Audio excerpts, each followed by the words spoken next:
this opportunity, though it was very, very challenging for us because I think a good number of us are very angry already. And certainly our anger, well, personally, my anger often spreads from the fact that most of the times we have seminars like this and trainings like this.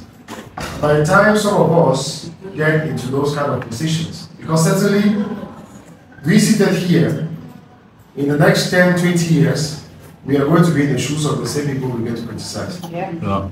And I'm going to be checking, by God's grace, if I'm still alive, I'll be checking to see what has changed and what has not changed. So I'm praying that we remain resolute to what we are talking about today and the other days. So the first question which we had is this aid effective? That's foreign aid. Certainly, in fact, the overall answer is no, it's not effective. The first reason why it is not effective is because it is a continuation of mental slavery. There is a conceptualization around what is being given as against what is being taken. And the question which we're trying to ask ourselves is, who are they actually aiding? Mm. Who is the UN aiding? Who is America aiding? DRC? Can the US aid the DRC in reality? Or should the DRC be aiding the US? That's the question. Can France aid Cameroon? Or is Cameroon actually aiding France? They take our wood in Cameroon, they take our gold, they take our whatsoever resources, bauxite and so on, and they go over there and they create machines that print money or that print papers and send to us. The papers that are made from the wood that they take from Cameroon. And they send the papers to us and they call it aid. Sometimes they just write it on computer, put in a bank system and they call it money. And we receive on behalf. What is actually the aid? Are we aiding them or they're aiding us? So that's just a continuation of mental slavery. And of course, this continuous will for them to make sure that we are dependent. We are just like children. So they want us to remain children until the end of Africa. I don't know when Africa is going to end. Of course, the end of this Africa, because the emergence of a new Africa will be a whole boom to the whole world. Secondly, it is not effective because it is neo-imperialism. It is just like colonialism and imperialism, but after having given us our independencies. Independences in quotes, because we are still dependent, highly dependent, mentally and physically.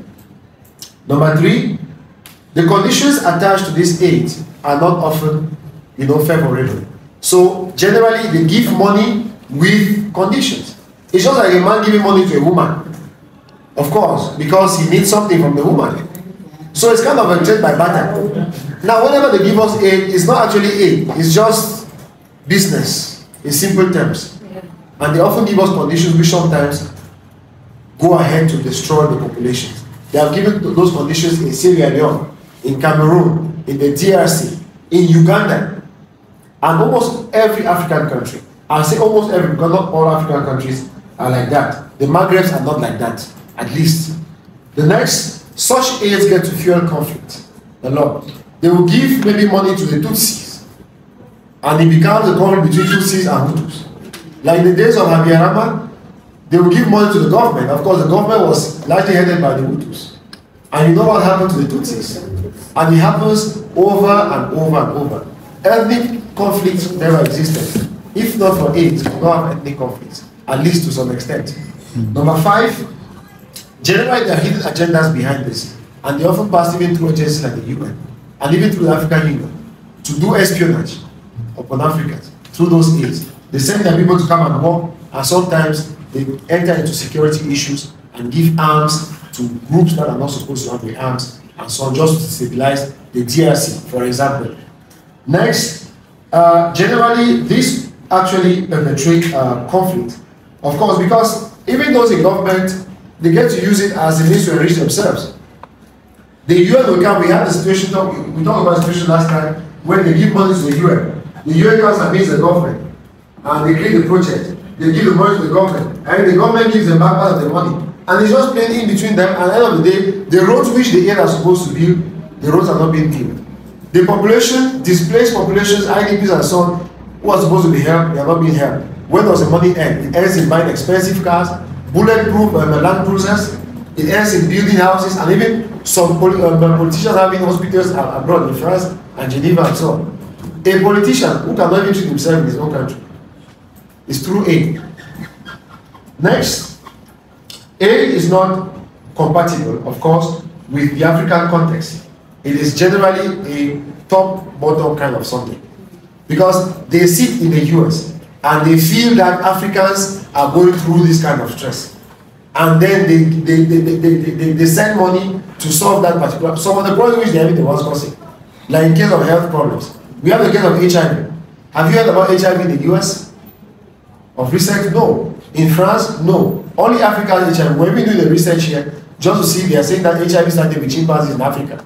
So the narratives are always kind of bad things come from Africa, good things come from the West, and so on and so forth. You don't hear that it started with someone in the US. It started with someone in chimpanzee. How did they get to be the chimpanzee in Africa? Why did they go to the forest to be chimpanzee in Africa? I'm talking, I've never seen a live chimpanzee in Africa. In an African forest, but we have chimpanzee. No. How did they get to see the chimpanzee? That's the question. So all of these things, they create problems, sent to us, and then try to solve the problems, and by doing that, instigate violence, instigate a lot. In fact, they even put us against each other. And you have the case today of the DRC and Burundi having issues against Rwanda, and we're discussing Uganda as well. It's not like Rwanda even needs those things. No, they're just sometimes being used as baits. So, in simple terms, we don't need aid. That's the second question. We don't need aid. There's no advantage to aid. Literally, no advantage to aid. As I'm sitting here now, I know it's Rotary, it's kind of aid that brought me here. I brought all of us here. But I can still, I want to insist that one politician in Uganda can bring all of us here and keep us here for the next 3 years, and they will not touch 1/10 of what they have. One politician. So we don't even need it. Thank you very much. Thank you very much.